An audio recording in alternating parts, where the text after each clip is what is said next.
हम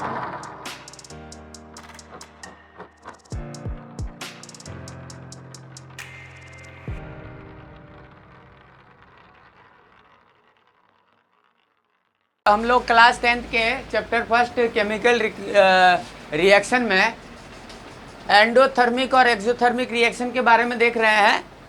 एंडोथर्मिक और exothermic reaction. तो सबसे पहले एक्सोथर्मिक रिएक्शन के बारे में देखिए। एक्सोथर्मिक रिएक्शन क्या होता है? एक्सो मतलब बाहर, थर्मिक मतलब हीट। ऐसा रिएक्शन जिसको होने के बाद हीट बाहर निकलती है उसे हम लोग क्या कहेंगे? Exothermic reaction. और एंडोथर्मिक रिएक्शन ऐसा रिएक्शन जिसे होने के लिए हीट की आवश्यकता होती है, एनर्जी की रिक्वायरमेंट होती है, उसे हम लोग कहते हैं endothermic reaction. Exothermic reaction, heat is evolved during a reaction के बाद में हीट जो है वो बाहर निकलती है। Most of the combination reaction are exothermic. जितने भी ज़्यादातर जो कॉम्बिनेशन रिएक्शन होते हैं, कॉम्बिनेशन रिएक्शन के बारे में हम लोगों ने अच्छी तरीके से डिस्कस कर चुके हैं कि जब दो या दो से ज़्यादा रिएक्टेंट आपस में मिलकर एक प्रोडक्ट बनाते हैं तो उसे हम लोग कॉम्बिनेशन रिएक्शन कहते हैं। तो ऐसा रिएक्शन जिसे होने के बाद जो है वो हीट बाहर निकले उसे हम लोग क्या कहेंगे? एक्सोथर्मिक रिएक्शन कहेंगे। और ज़्यादातर जो कॉम्बिनेशन रिएक्शन होते हैं वो एक्सोथर्मिक नेचर में होते हैं। मतलब क्या कि कॉम्बिनेशन रिएक्शन होने के बाद हीट बहुत सारी बाहर निकलती है। कुछ आप केमिकल इक्वेशन यहाँ पे देख लीजिए जो कि एक्सोथर्मिक इन नेचर है। जैसे एल्यूमिनियम और आयरन ऑक्साइड। एल्यूमिनियम और आयरन ऑक्साइड जब आपस में रिएक्शन करती है तो हम जान रहे हैं कि aluminium is more reactive than iron. Aluminium जो है वो ज़्यादा रिएक्टिव होती है आयरन से, इसलिए वो आयरन को क्या कर देती है? डिस्प्लेस कर देती है, बाहर निकाल देती है। और क्या बना लेती है? एल्यूमिनियम ऑक्साइड और आयरन। और साथ ही साथ आप देखिए यहाँ पर प्लस हीट, यानी हीट बाहर निकलती है। जब एल्यूमिनियम आयरन ऑक्साइड से रिएक्शन करता है तो एल्यूमिनियम ऑक्साइड प्लस आयरन और प्लस हीट बाहर निकल रही है, इसलिए यह एक एक्सोथर्मिक रिएक्शन का एग्जांपल हो गया। दूसरा आप देखिए CH4 प्लस 2O2, जब ये आपस में रिएक्शन कर रही है तो क्या बन रहा है आपको? कार्बन डाइऑक्साइड, वाटर और हीट बाहर निकल रही है। और एक ऐसा एग्जाम्पल आप ले लीजिए जो कि हमारी लिविंग सेल में होती है, जो हमारी सेल्स के अंदर होती है, रेस्पिरेशन। रेस्पिरेशन में हम लोग क्या करते हैं? रेस्पिरेशन में हम लोग ऑक्सीजन को यूज करके हमारा जो डाइजेस्टेड फूड होता है उसका ऑक्सीडाइजेशन करते हैं, ऑक्सीडेशन करते हैं उसका।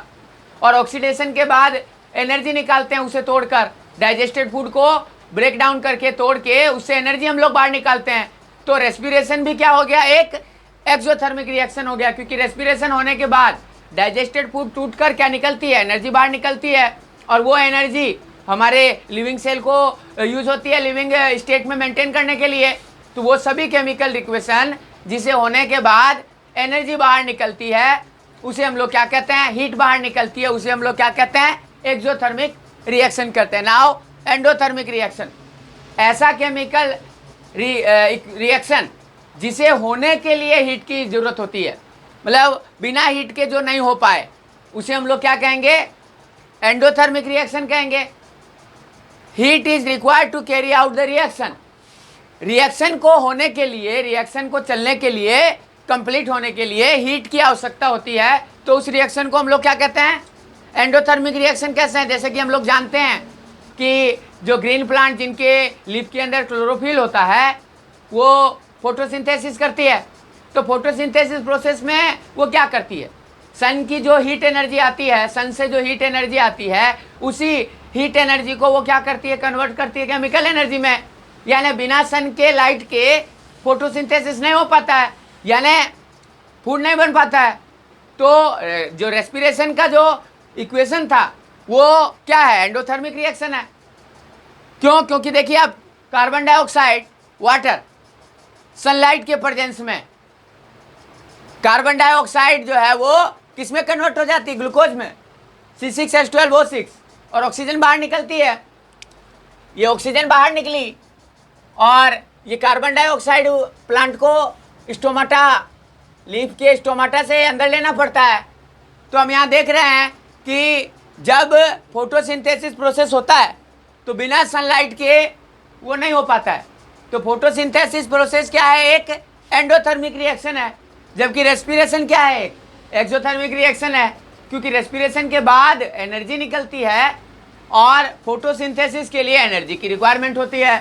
तो अभी हमने देखा कि एक्सोथर्मिक रिएक्शन हम लोग उसे कहते हैं जिस केमिकल रिएक्शन को कंप्लीट होने के बाद हीट या एनर्जी बाहर निकलती है, और एंडोथर्मिक रिएक्शन हम उन केमिकल रिएक्शन को कहते हैं जिसे कंप्लीट होने के लिए हीट या एनर्जी की रिक्वायरमेंट होती है। नाउ कोरोजन, कोरोजन जिसे हम लोग जंग लगना हिंदी में कहते हैं, जंग लगना। हम जानते हैं कि आयरन की जितनी भी ऑब्जेक्ट होती है वो अगर हम लोग पॉलिश नहीं करेंगे तो धीरे धीरे वो जंग उस पर लग जाती है, रेडिश ब्राउन कलर का, रेडिश कलर का उस पर क्या लग जाता है? जंग लग जाता है और आयरन कोरोड होने लग जाता है। तो gradual deterioration of material usually a metal, हम तो जानते हैं कि मेटल जो है वो हाईली रिएक्टिव होते हैं, मेटल जो है वो रिएक्शन जल्दी से कर देते हैं। तो जब मेटल का डिग्रेडेशन हो जाए, मेटल का डिग्रेडेशन हो जाए by the action of moisture, air और केमिकल, किस किस से? मॉइस्चर से, एयर से और केमिकल से, इन द सराउंडिंग एनवायरनमेंट, जो कि सराउंडिंग एनवायरनमेंट में पाया जाता है। तो रेनी सीजन के अंदर जो होता है आयरन का जल्दी से क्या होता है? कोरोजन होता है, क्योंकि आयरन क्या है? एक मेटल है। इसी तरीके से कॉपर और सिल्वर ये भी मेटल है। तो ये क्या करते हैं? आपके मॉइस्चर, एयर और केमिकल जो कि सराउंडिंग में पहले से प्रेजेंट रहते हैं, उनकी उपस्थिति में ये क्या हो जाते हैं? कोरोड हो जाते हैं, जिसे हम लोग रस्टिंग भी कहते हैं। रस्ट इन पे लग जाता है, जंग लग जाता है। कैसे? देखिए, कोरोजन ऑफ आयरन, आयरन का कोरोजन में क्या होता है? आयरन जब ऑक्सीजन जो कि एयर में पाया जाता है और वाटर जो कि मॉइस्चर के रूप में पाया जाता है, जब ये आयरन ऑक्सीजन और वाटर से रिएक्शन करती है तो देखिए आयरन ऑक्साइड बना लेती है, आयरन ऑक्साइड। और ये क्या है? रस्ट है, रेड कलर का। तो ये हो गया आपका कोरोजन ऑफ आयरन। इसी तरीके से कोरोजन ऑफ कॉपर में देखिए आप, कॉपर जब वाटर, मॉइस्चर से और कार्बन डाइऑक्साइड जो कि एयर में पाई जाती है, कॉपर जब वाटर और कार्बन डाइऑक्साइड से रिएक्शन करती है तो क्या बनाया उसने? Copper carbonate. और इसके साथ में ये ग्रीन कलर का क्या बन गया? ये ग्रीन कलर का कोरोजन हो गया, कोरोड हो गया। किसके ऊपर? कॉपर के ऊपर, जो कि कॉपर का क्या कर देती है? डिग्रेडेशन कर देती है।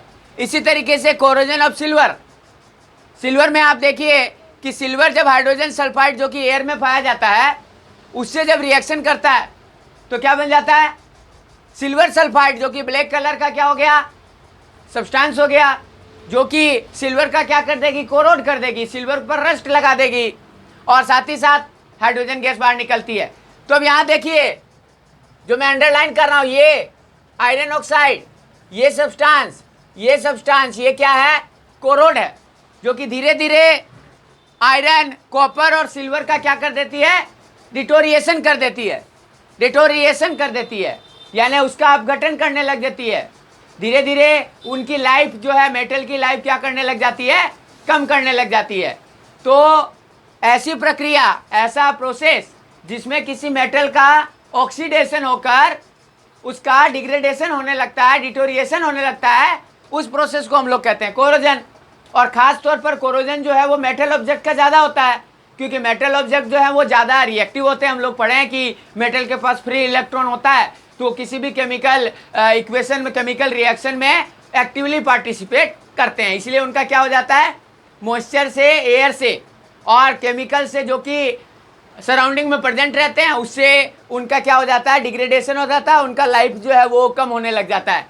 तो इसलिए हम लोग देखते हैं कि कोई भी मेटल का ऑब्जेक्ट हम लोग जब खरीदते हैं बाजार से, तब हम उस पर क्या कर देते हैं? पॉलिश कर देते हैं, जिससे कि उसका कांटेक्ट जो है वो एयर से, मॉइस्चर से और दूसरे केमिकल जो कि सराउंडिंग में पाया जाता है उससे कांटेक्ट में डायरेक्ट मेटल ना रहे, ऑक्सीडेशन मेटल का नहीं हो पाए और कोरोजन नहीं हो पाए, रस्टिंग नहीं हो पाए। Now next, rancidity. रेंसिडिटी का मतलब हो गया कि आप देखते हैं कि अगर फूड वगैरह को जो कि फैट या ऑयल से बना हुआ है कुछ समय तक अगर हम रहने दें 12-14 घंटा या ये 24 घंटा, तो उसमें से एक फाउल स्मेल आने लग जाती है, बदबू आने लग जाती है, गंध आने लग जाती है, जिस प्रोसेस को हम लोग क्या कहते हैं, रेंसिडिटी कहते हैं। It refers to the oxidation of fat and oil, जो कि फैट या और ऑयल के ऑक्सीडेशन से होता है। ऑक्सीडेशन हम लोगों ने पढ़ा था रेडॉक्स रिएक्शन के अंदर में कि ऑक्सीडेशन का मतलब होता है एडिंग ऑफ ऑक्सीजन, यानी जब फैट और ऑयल का ऑक्सीडेशन होता है तब फूड में क्या हो जाता है, फाउल स्मेल आने लग जाती है, उसकी टेस्ट जो है वो खराब हो जाती है। तो उस प्रोसेस को हम लोग क्या कहते हैं, रेंसिडिटी कहते हैं। It refers to the oxidation of fat and oil in food that is kept for a long time. It gives foul smell and bad taste to the food, जिससे रेंसिडिटी से फूड का जो है वो test बहुत खराब हो जाता है, साथ ही साथ एक अजीब तरीके की बदबू, गंध आने लग जाती है, फाउल स्मेल आने लग जाती है। Rancid food causes stomach infection. अगर कोई सड़ा हुआ खाना रेंसिड फूड को खा ले तो उसे पेट से संबंधित बहुत सारे इन्फेक्शन, संक्रमण हो जाएगा, उल्टी होगी, स्टोमक एक होने लगेगा, वॉमिटिंग आने लगेगी। इसीलिए हमें जो है वो रेंसिड फूड को कंजप्शन नहीं करना चाहिए, रेंसिड फूड को नहीं खाना चाहिए। तो हम क्या करें जिससे कि हमारा फूड जो है वो रेंसिडिटी से बच सके? तो रेंसिडिटी से प्रिवेंशन के कुछ तरीके हैं। क्या तरीके हैं कि जो भी फूड हैं उन्हें हम एयर टाइट कंटेनर में रखें, एयर टाइट कंटेनर में रखें उन्हें, जिससे कि वो ऑक्सीजन के डायरेक्ट संपर्क में नहीं आए, और जब वो ऑक्सीजन के डायरेक्ट संपर्क में नहीं आएंगे तो उनका ऑक्सीडेशन नहीं हो पाएगा। साथ ही साथ हम पैकेजिंग विथ नाइट्रोजन, नाइट्रोजन जो है वो नाइट्रोजन के एनवायरनमेंट में अगर फूड को हम कैप्ट करेंगे तब भी हम फूड को रेंसिडिटी से बचा सकते हैं। तीसरा, रेफ्रिजरेशन। हम जानते हैं कि रेफ्रिजरेटर, फ्रीज में कम टेम्परेचर पर हम लोग किसी फूड को जो है वो काफ़ी लंबे समय तक क्या कर सकते हैं, प्रिजर्व कर सकते हैं। साथ ही साथ माइक्रो ऑर्गेनिज्म जो है वो कम टेम्परेचर पर अपना ग्रोथ नहीं कर पाती है, इसलिए हम फूड को काफ़ी लंबे समय तक क्या कर सकते हैं, सुरक्षित रख सकते हैं, रेंसिडिटी से बचा सकते हैं अगर हम उसे रेफ्रिजरेटर में स्टोर करें कम टेम्परेचर पर।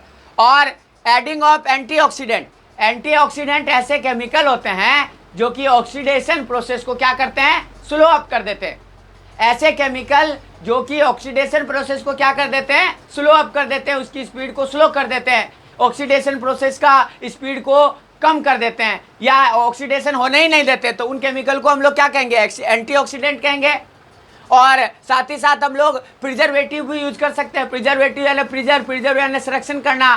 फूड को बचाने के लिए हम कुछ उसमें से केमिकल को ऐड करते हैं, जैसे विनेगर हुआ, इस सब को हम लोग क्या करते हैं, फूड के अंदर क्या कर देते हैं, ऐड कर देते हैं, जिससे कि फूड का क्या नहीं हो सके, ऑक्सीडेशन नहीं हो सके।